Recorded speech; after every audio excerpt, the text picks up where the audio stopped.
Desiree Ellis made history when she guided Banyana Banyana to African glory.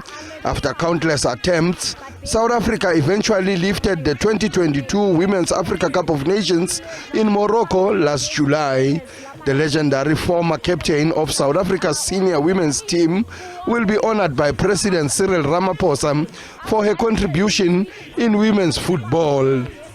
She will be part of a select group of individuals who will be bestowed with the Order of Ikhamanga in gold by the head of state. The Order of Ikhamanga is awarded to South African citizens who have excelled in the fields of arts, culture, literature, music, journalism or sport. For me, it's still emotional. It's I know it's a huge nomination. It's similar to being knighted as in England. So I say thank you to SAFA for the support they've given, to Cecil for the support, but most importantly to the Banyana players and the staff for the work that they've put in.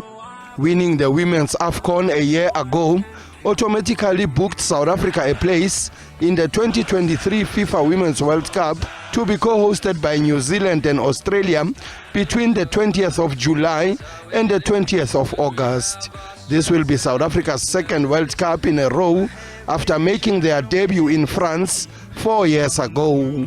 This is the highest award for South Africans, for those in the sport culture who made a huge contribution to the country.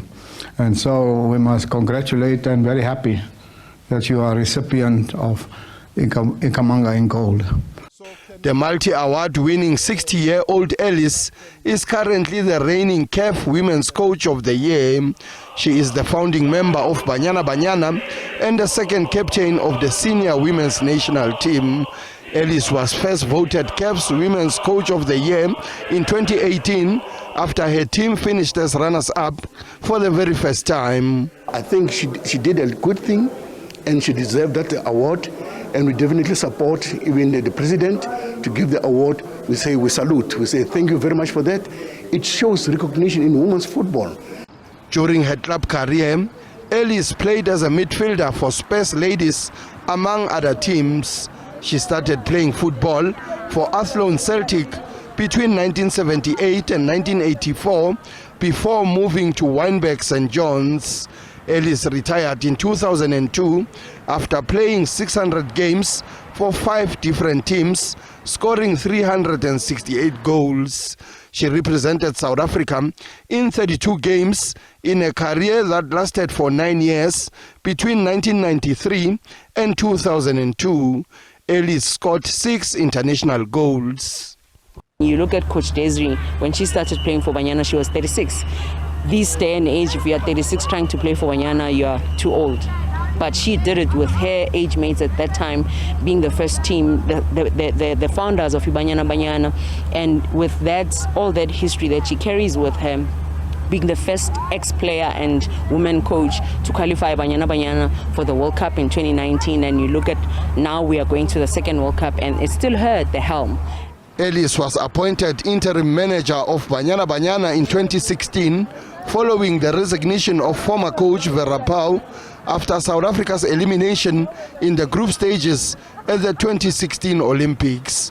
Ellis was appointed head coach in February 2018 and guided Banyana Banyana to a second place finish in the Women's Africa Cup of Nations.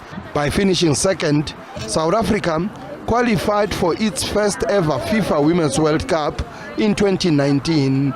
Ellis was awarded the Confederation of African Football's Women's Coach of the Year in 2018, 2019 and 2022.